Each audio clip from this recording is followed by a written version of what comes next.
Good evening. It's Saturday, the 28th of March, and our first weekend on proper lockdown, I guess. I hope that you have enjoyed your Saturday and maybe found a way to make it a bit different from the rest of your week. Uh, you may remember yesterday I said about being involved in a quiz. I'm afraid I didn't win, or we didn't win, we were a team.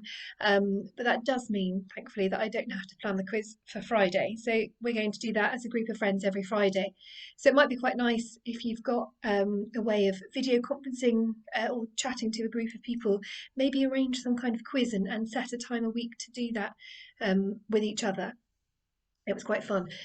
Bizarre rounds that we couldn't cheat. Obviously, not like we would cheat, but we weren't able to cheat to find the answers because the questions were so unique. It was about things like particular laws in the USA about. There was one about what was illegal to do with a fork in a country. I can't remember what the answer was now because we didn't get it right on that round. We only got 2 out of 10. Yes, and it's been lovely weather, albeit a bit windy. I hope that you've been staying inside apart from sort of, one form of exercise outside. Please do stay inside. I know the police have been having issues locally, still coming across groups of teenagers hanging around. And it may seem like that's really low threat, but you don't know because of the incubation period, you don't know yet if your friends that you are meeting up with, if you are meeting up with friends, have potentially got it, and then you know, you're putting yourself at risk. And I think it's important that even though it's completely understandable that you would want to hang out with your friends, please don't. Please do stay at home. It's really important that you are keeping yourself safe. So we're going to move on to chapter 7 today. You may remember yesterday that Dorian was really excited about taking Henry and Basil to the theatre to see Sybil. He was really talking about how beautiful she was and how amazing an actress she was. And we left them in the carriage on the way to the theatre. And you remember how Basil was feeling like he'd aged in that journey. I guess he's a bit bereft that Dorian is engaged. So this chapter it begins with them arriving at the theatre and they're going to watch Sybil Vane as Juliet. And let's just see how that goes. Okay, chapter 7. For some reason or other, the house was crowded that night, and the fat manager who met them at the door was beaming from ear to ear with an oily, tremulous smile. He escorted them to their box with a sort of pompous humility, waving his fat, jewelled hands and talking at the top of his voice. Dorian Gray loathed him more than ever. He felt as if he had come to look for Miranda and had been met by Caliban. Lord Henry, upon the other hand, rather liked him.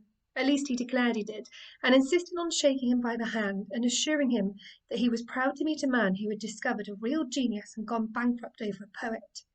Hallward amused himself with watching the faces in the pit. The heat was terribly oppressive, and the huge sunlight flamed like a monstrous dahlia with petals of yellow fire. The youths in the gallery had taken off their coats and waistcoats and hung them over the side. They talked to each other across the theatre and shared their oranges with the tawdry girls who sat beside them. Some women were laughing in the pit. Their voices were horribly shrill and discordant. The sound of the popping of corks came from the bar. "What a place to find one's divinity in," said Lord Henry. "Yes," answered Dorian Gray, "it was here I found her, and she is divine beyond all living things. When she acts, you will forget everything. These common rough people, with their coarse faces and brutal gestures, become quite different when she is on the stage. They sit silently and watch her. They weep and laugh as she wills them to do.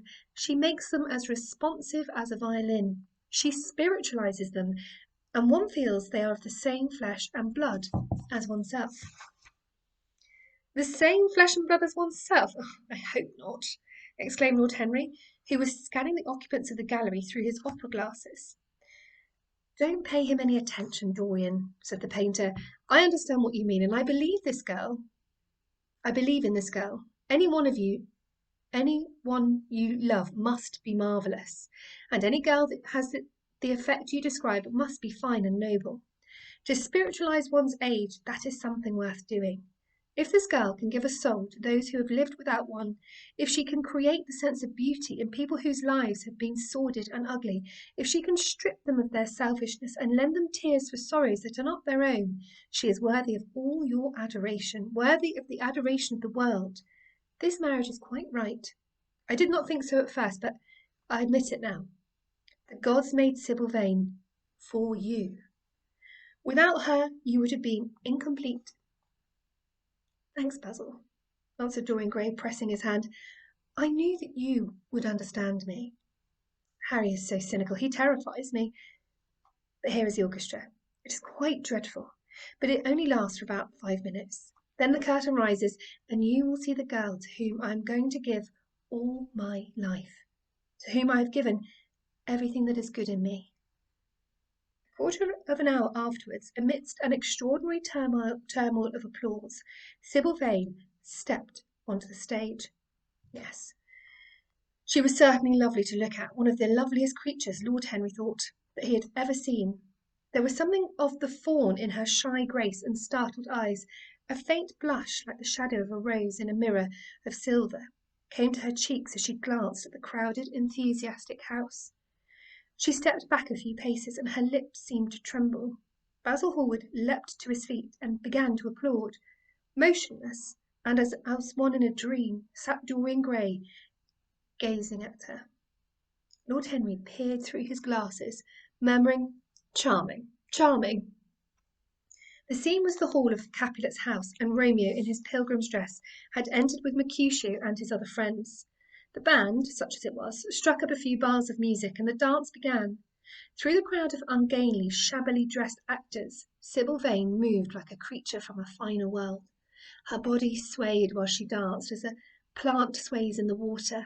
The curves of her throat were the curves of a white lily. Her hands seemed to be made of cool ivory. Yes, she was curiously listless. She showed no sign of joy when her eyes rested on Romeo. The few words she had to speak.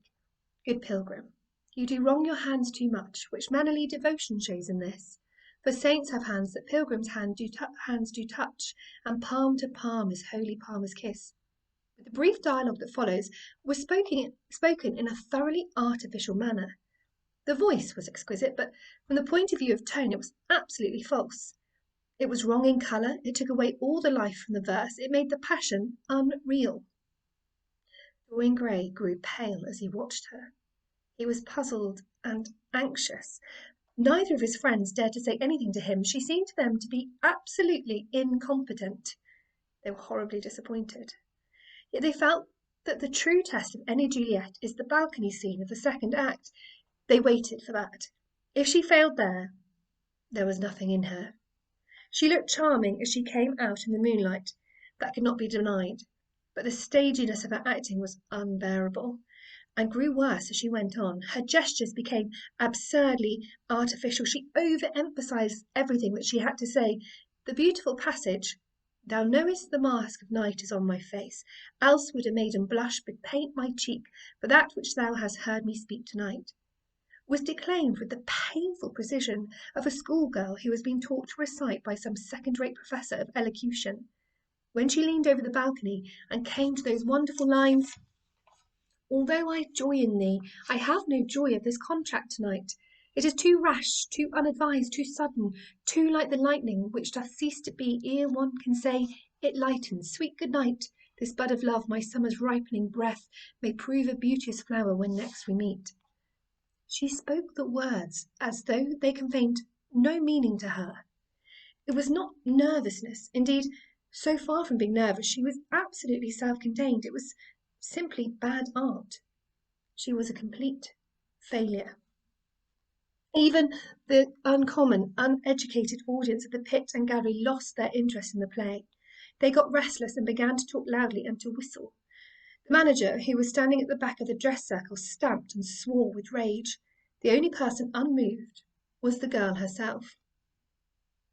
When the second act was over, there came a storm of hisses, and Lord Henry got up from his chair and put on his coat. "She is quite beautiful, Dorian," he said, "but she can't act. Let's go."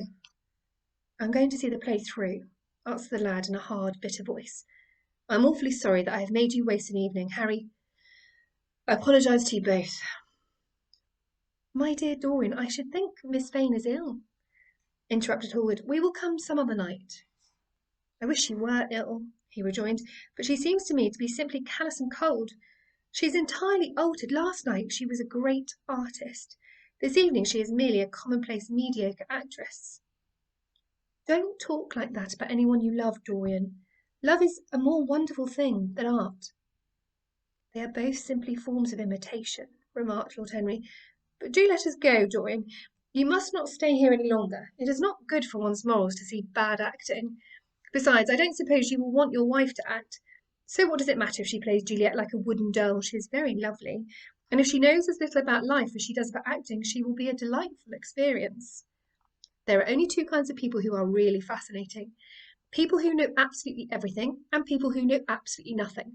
Good heavens, my dear boy, don't look so tragic. The secret of remaining young is never to have an emotion that is unbecoming. Come to the club with Basil and myself. We will smoke cigarettes and drink to the beauty of Sybil Vane. She is beautiful. What more can you want? Go away, Harry, cried the lad. I want to be alone. Basil, you must go. Can't you see that my heart is breaking? The hot tears came to his eyes, his lips trembled, and rushing to the back of the box, he leaned up against the wall, hiding his face in his hands. Let us go, Basil, said Lord Henry with a strange tenderness in his voice, and the two young men passed out together. A few moments afterwards the floodlights flared up and the curtain rose on the third act. Dorian Gray went back to his seat. He looked pale and proud and indifferent. The play dragged on and seemed interminable. Half of the audience went out, tramping in heavy boots and laughing. The whole thing was a fiasco. The last act was played so to almost empty benches. The curtain went down on a titter and some groans. As soon as it was over, Dorian Gray rushed behind the scenes into the green room. The girl was standing there alone with a look of triumph on her face. Her eyes lit up with an exquisite fire. There was a radiance about her. Her parted lips were smiling over some secret of their own. When he entered, he looked at him. When he entered, she looked at him, and an expression of infinite joy came over her. How badly I acted tonight, Dorian, she cried. Horribly, he answered, gazing at her in amazement. Horribly. It was dreadful. Are you ill? You have no idea what it was. You have no idea what I suffered. The girl smiled. Dorian, she answered, lingering over his name, with a long-drawn music in her voice, as though it was sweeter than honey to the red petals of her mouth. Dorian, you should have understood. But you understand now, don't you? Understand what? He asked angrily. Why I was so bad tonight, why I shall always be bad, why I shall never act well again. He shrugged his shoulders. You were ill, I suppose. When you are ill, you shouldn't act. You make yourself ridiculous. My friends are bored. I was bored. She seemed not to listen to him. She was transfigured with joy. An ecstasy of happiness dominated her. Dorian, Dorian, she cried. Before I knew you, acting was the one reality of my life. It was only in the theatre that I lived. I thought that it was all true. I was Rosalind one night and Portia the other. The joy of Beatrice was my joy, and the sorrows of Cordelia were mine also. I believed in everything. The common people who acted with me seemed to me to be godlike. The painted scenes were my world. I knew nothing but shadows, and I thought them real.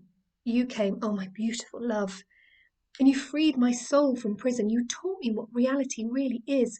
Tonight, for the first time in my life, I saw through the hollowness, the sham, the silliness of the empty pageant in which I had always played.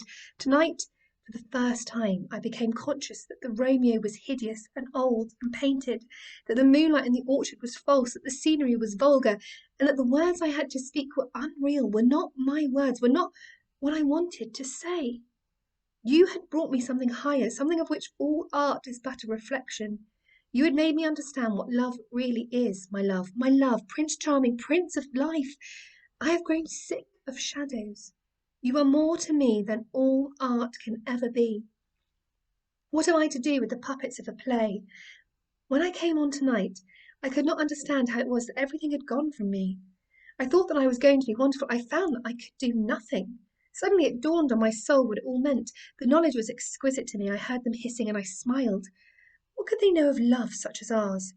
Take me away, Dorian. Take me away with you, where we can be quite alone. I hate the stage. I might mimic a passion that I do not feel, but I cannot mimic one that burns me like fire. Oh, Dorian, Dorian, you understand me now, what it signifies. Even if I could do it, it would be profanation for me to play at being in love. You have made me see that. He flung himself down on the sofa and turned away his face. You have killed my love, he muttered. She looked at him in wonder and laughed. He made no answer. She came across to him, and with her little fingers stroked his hair. She knelt down and pressed his hands to her lips. He drew them away, and a shudder ran through him. Then he leapt up and went to the door. Yes, he cried, you have killed my love. You used to stir my imagination. Now you don't even stir my curiosity. You simply produce no effect. I loved you because you were marvellous, because you had genius and intellect, because you realised the dreams of great poets and gave shape and substance to the shadows of art. You have thrown it all away. You are shallow and stupid. My God, how mad I was to love you. What a fool I have been. You are nothing to me now. I will never see you again. I will never think of you. I will never mention your name. You don't know what you were to me once. Why, once. Oh, I can't bear to think of it. I wish I'd never laid eyes upon you. You have spoiled the romance of my life. How little you can know of love if you say it mars your art. Without your art, you are nothing. I would have made you famous, splendid, magnificent. The world would have worshipped you, and you would have borne my name. What are you now? A third-rate actress with a pretty face. The girl grew white and trembled. She clenched her hands together, and her voice seemed to catch in the throat. You are not serious, Dorian, she murmured. You are acting. Acting? I leave that to you. You do it so well, he answered bitterly. She rose from her knees and, with a piteous expression of pain in her face, came across the room to him. She put her hand upon his arm and looked into his eyes. He thrust her back. Don't touch me, he cried. A low moan broke from her, and she flung herself at his feet and lay there like a trampled flower. Dorian, Dorian, don't leave me, she whispered. I am sorry. I didn't act well. I was thinking of you all the time, but I will try. Indeed, I will try. It came so suddenly across me, my love for you. I think I should never have known it if you had not kissed me, if we had not kissed each other. Kiss me again, my love. Don't go away from me. I couldn't bear it. Oh, don't go away from me. My brother... No, never mind. He didn't mean it. He was in jest, but... Oh, can you forgive me for tonight? I will work so hard and try to improve. Don't be cruel to me, because I love you better than anything in the world. After all, it is only once that I have not pleased you. You are quite right, Dorian. I should have shown myself more of an artist. It was foolish of me, and yet I couldn't help it. Oh, don't leave me, don't leave me. A fit of passionate sobbing choked her. She crouched on the floor like a wounded thing, and Dorian Gray, with his beautiful eyes, looked down at her, and his chiselled lips curled in exquisite disdain. There is always something ridiculous about the emotions of people whom one has ceased to love. Sybil Vane seemed to him to be absurdly melodramatic. Her tears and sobs annoyed him. I'm going, he said at last in his calm, clear voice. I don't wish to be unkind, but I can't see you again. You have disappointed me. She wept silently and made no answer, but crept nearer. Her little hands stretched blindly out and appeared to be seeking for him. He turned on his heel and left the room. In a few moments he was out of the theatre. Where he went he hardly knew.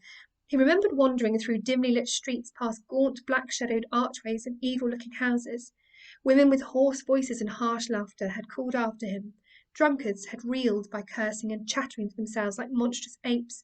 He had seen grotesque children huddled upon doorsteps and heard shrieks and oaths from gloomy courts. As the dawn was just breaking, he found himself close to Covent Garden. The darkness lifted, and flushed with faint fires, the sky hollowed itself into a perfect pearl. Huge carts filled with nodding lilies rumbled slowly down the polished, empty street. The air was heavy with the perfume of the flowers, and their beauty seemed to bring him an anodyne for his pain. He followed into the market and watched the men unloading their wagons. A white smocked carter offered him some cherries. He thanked him, wondered why he refused to accept any money for them, and began to eat them listlessly. They had been plucked at midnight, and the coldness of the moon had entered into them. A long, thin line of boys carrying crates of striped tulips and of yellow and red roses defiled in front of him, threading their way through the huge jade-green piles of vegetables. Under the portico, with its grey, sun-bleached pillars, loitered a troop of draggled, bare-headed girls, waiting for the auction to be over. Others crowded round the swinging doors of the coffee-houses in the piazza. The heavy cart-horses slipped and stamped upon the rough stones, shaking their bells and trappings. Some of the drivers were lying asleep on a pile of sacks. Iris-necked and pink-footed, the pigeons ran about, picking up seeds. After a little while, he hailed a hansom and drove home. For a few moments he loitered upon the doorstep, looking round at the silent square and its blank close-shuttered windows and its staring blinds. The sky was pure opal now, and the roofs of the houses glistened like silver against it. From the chimney opposite, a thin wreath of smoke was rising. It curled, violet-ribboned, through the nacre-coloured air.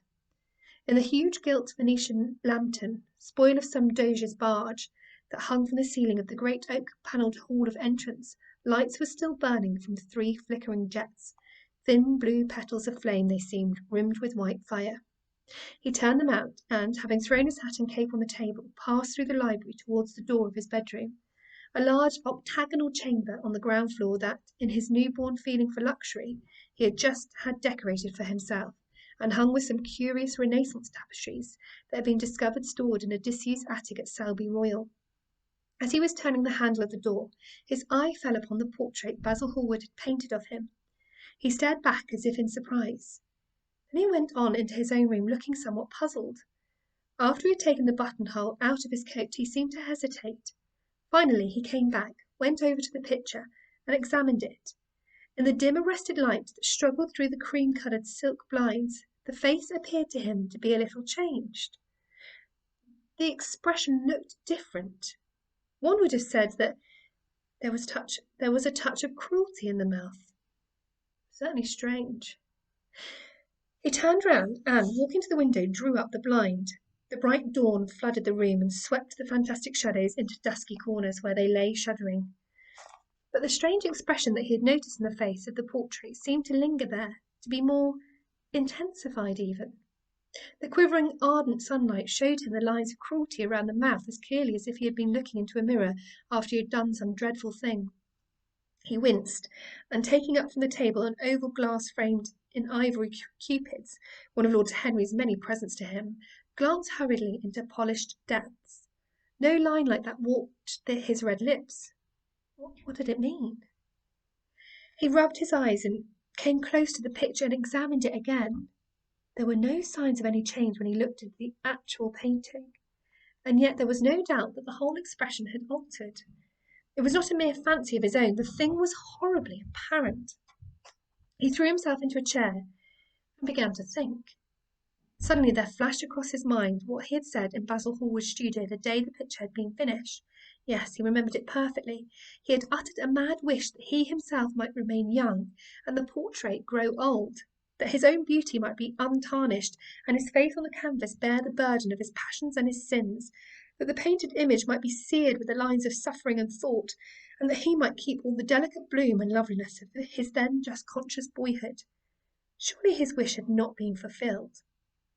Such things were impossible. It seemed monstrous even to think of them, and yet there was the picture before him with the touch of cruelty in the mouth. Cruelty. Had he been cruel? It was the girl's fault, not his. He had dreamed of her as a great artist, had given his love to her because he had thought her great, and she had disappointed him. She had been shallow and unworthy, and yet a feeling of infinite regret came over him as he thought of her lying at his feet, sobbing like a little child. He remembered with what callousness he had watched her. Why had he been made like that? Why had such a soul been given to him? But he had suffered also. During the 3 terrible hours that the play had lasted, he had lived centuries of pain, aeon upon aeon of torture. His life was well worth hers. She had marred him for a moment, if he had wounded her for an age. Besides, women were better suited to bear sorrow than men. They lived on their emotions. They only thought of their emotions. When they took lovers, it was merely to have someone with whom they could have scenes. Lord Henry had told him that, and Lord Henry knew what women were. Why should he trouble about Sybil Vane? She was nothing to him now. But the picture, what was he to say of that? It held the secret of his life, had told his story. It had taught him to love his own beauty. Would it teach him to loathe his own soul? Would he ever look at it again? No. It was merely an illusion wrought on the troubled senses. The horrible night that he had passed had left him phantoms behind it. The horrible night that he had passed had left phantoms behind it. Suddenly there had fallen upon his brain that tiny scarlet speck that makes men mad. The picture had not changed. It was folly to think so. Yet it was watching him, with its beautiful marred face and its cruel smile. Its bright hair gleamed in the early sunlight. Its blue eyes met his own. A sense of infinite pity, not for himself, but for the painted image of himself, came over him. It had altered already, and would alter more. Its gold would wither into grey. Its red and white roses would die. For every sin that he committed, a stain would fleck and wreck its fairness. But he would not sin. The picture, changed or unchanged, would be to him the visible emblem of conscience. Would resist temptation. He would not see Lord Henry any more, would not, at any rate, listen to those subtle poisonous theories that in Basil Hallward's garden had first stirred within him the passions for impossible things. He would go back to Sybil Vane, make her amends, marry her, try to love her again. Yes, it was his duty to do so. She must have suffered more than he had. The fascination that she had exercised over him would return. They would be happy together. His life with her would be beautiful and pure. He got up from his chair and drew a large screen right in front of the portrait, shuddering as he glanced at it. How horrible, he murmured to himself, and he walked across to the window and opened it. When he stepped out onto the grass, he drew a deep breath. The fresh morning air seemed to drive away all his sombre passions. He thought only of Sybil. A faint echo of his love came back to him. He repeated her name over and over again. The birds that were singing in the dew-drenched garden seemed to be telling the flowers about her. And that is the end of chapter 7. And that means we've had 7 days, a week of me reading to you, and I hope that you are enjoying the story. I think you'll find that it's about to get even more interesting as the kind of narrative picks up pace. And in total, just in case you're interested, I think we've got 20 chapters, so we're not quite halfway through the story. But I think it's definitely picking up now. We're starting to see the complications increasing, which is building that tension. And I, for one, am interested to see, well, although I know the story, I'm interested to see how it plays out in detail. So join me tomorrow and we will read chapter 8. And enjoy your Sunday as best you can. I don't think the weather's meant to be fantastic tomorrow, but maybe have a nice rainy day, playing some board games or doing something nice with your family indoors. Maybe you might be having a roast dinner. We're going to try and see what we can get from the shops to kind of cobble together some kind of version of a roast dinner tomorrow. So it may be a bit of odds and ends, but there we go. So see you tomorrow, chapter 8 tomorrow, and enjoy the rest of your weekend. Bye-bye.